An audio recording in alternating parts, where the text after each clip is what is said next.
How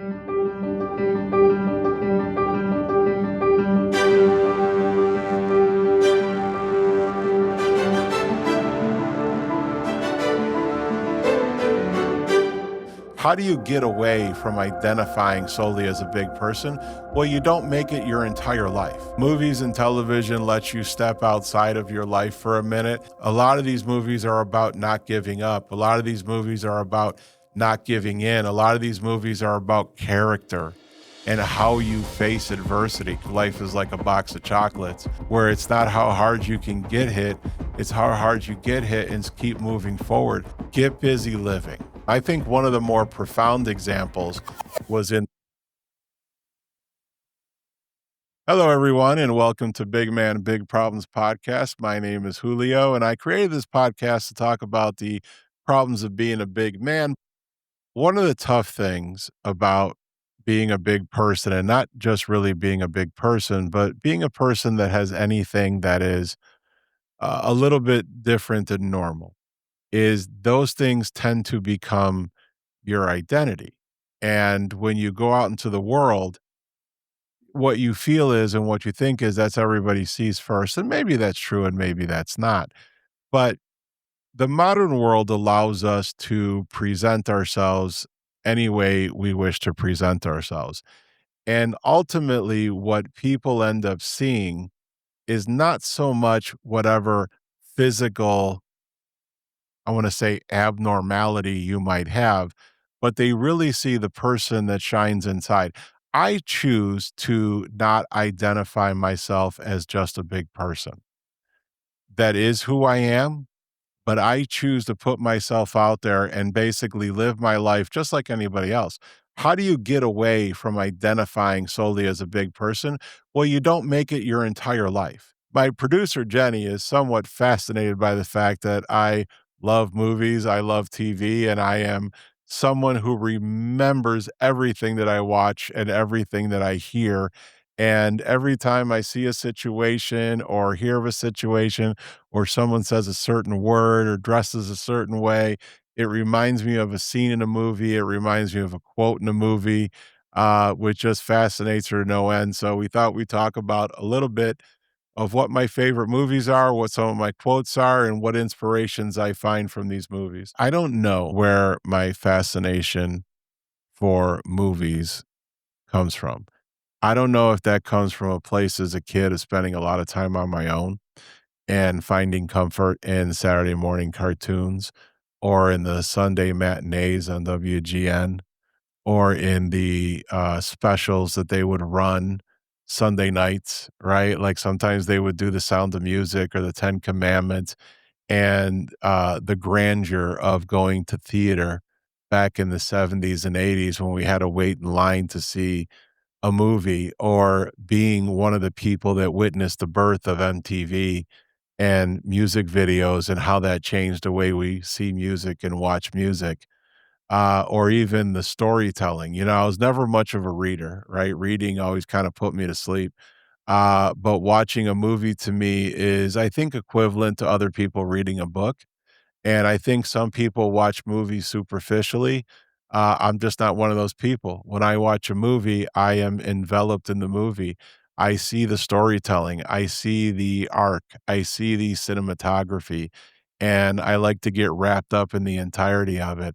And one of the things that really sweeps me is when I figure out the underlying message of the entire movie, because a lot of times, we don't see a lot of originality in Hollywood anymore. I think there were, in the early days, right, some writers who really came up with some great original ideas and storylines, and it feels like sometimes we just do that over and over and over again.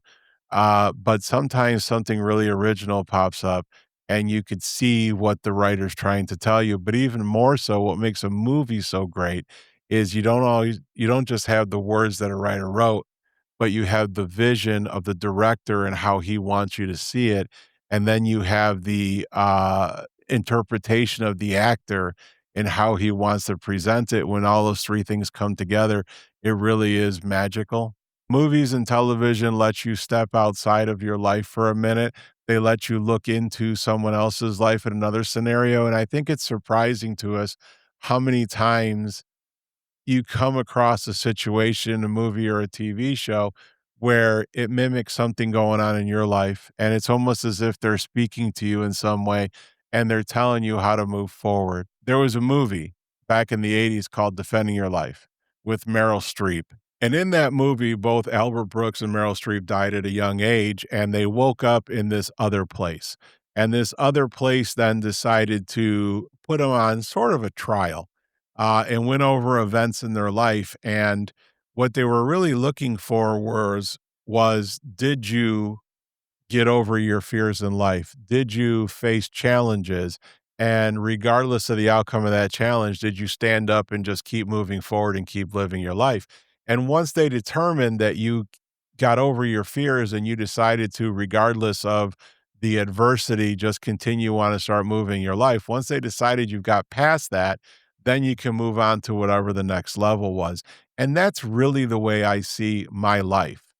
I see my life as if I'm walking towards a cliff and my life ends at that cliff. And how fully am I going to live my life before I get to the end of that cliff? One of the best things about movies is rarely do you come across a movie, unless, of course, it's some sort of historical piece talking about an event. But even then, they always try to come to a conclusion where the right people win, where good overcomes evil, where light overcomes darkness, right? At the end of the day, Luke Skywalker beat Darth Vader, right? In fact, brought him to the right side. That's just the way things in life, I think, should work out, and that's how things should be at the end of the day. But they do teach us that life is balanced, and there's always good and bad, and there's always light and dark. There's always up and down. But at the end of it all, good usually wins. Maybe that's why I remember every line of every movie I see, and maybe that's why, I remember things like life is like a box of chocolates, because it is. The thing is, when it comes to life, you don't know what you're gonna get. You open a box of chocolates, and there's a lot of varieties in there. Some people will read and try to figure out what's in that particular chocolate-covered goodie. Some people just take a bite and go for it. I've mentioned Rocky in the past, where it's not how hard you can get hit, it's how hard you get hit and keep moving forward, because that's how you win at life. A lot of these movies are about not giving up. A lot of these movies are about not giving in. A lot of these movies are about character and how you face adversity. I'll even give you a stupid one, Princess Diaries. You know, I raise daughters and they watch these movies. And if you watch the movie The Princess Diaries, there was a line that her father gave her that said, "Courage is not the lack of fear, it's doing what you have to do even though you're afraid." One of the greatest lessons in a movie ever that I say on a regular basis to my children, to my wife, to my friends, and to my employees. Towards the end of Moonstruck, if you know the movie, Loretta, whose fiance, Danny Aiello, was in Sicily with his sick mother, who was tasked to then go to his brother and try to fix the fracture between the two brothers. The brother played by Nicolas Cage, and of course, she fell in love with Nicolas Cage, and they had a torrid affair. And the time was coming where she had to tell her fiance about the affair with his brother. And he came to the door of the house. She stood up, she looked at her father, and she says, "What am I gonna tell him?" And Vincent Gardenia played her father, looks up at her and says, "Tell him the truth, Loretta. You might find out anyway." I live my life by that. I mean, because what is that saying? There's no reason to make a story. There's no reason to lie. There's no reason to hide who you are and what you've become. Just tell them the truth. Because if we're telling the truth, we're gonna win. If you just watch these movies, they will give you reasons and examples and inspiration of how to live life. You know, I think that if you carelessly or mindlessly go through life and you watch images and you listen to words and you laugh at jokes, but you miss the intention, I think that you are going to miss things in your life. If you're able to listen deep enough, learn deep enough, watch deep enough, and you catch the soul of whatever it is you're watching, that has no choice but to influence your life and to remind you of how to react in a situation or how to behave when something doesn't seem right or things aren't going right, how you pick yourself back up and begin to keep moving forward and accomplish what you want to accomplish. Maybe you don't accomplish it. Maybe life isn't about reaching a goal. Maybe life is about the journey of trying to reach that goal and everything you learn in the process, the mistakes you make, the successes you have. Maybe that's the key to life. Maybe it's not about crossing the finish line, but it's about getting to the finish line. And I think that's what I see in movies, and that's what I see in myself, and that's what keeps me going. I think one of the more profound examples was in The Shawshank Redemption. So if you've seen The Shawshank Redemption, you have heard the phrase, get busy living or get busy dying. If nothing else happened in that movie and all you took from it was get busy living or get busy dying, then you found the heart of the movie. Because isn't that exactly what I've been saying throughout all these podcasts? Life is a choice. You either choose to not live your life and then just wait until your final day, or you can choose to ignore that final day and choose to live your life every single day. So anytime you spend wasting, regretting, and worrying and stressing is a day you wasted. Get busy living. Thank you everyone for listening and listening to all my idiosyncrasies and oddness when it comes to movies and movie quotes and how I think they direct my life or shape my life or guide my life is probably a better way to say it.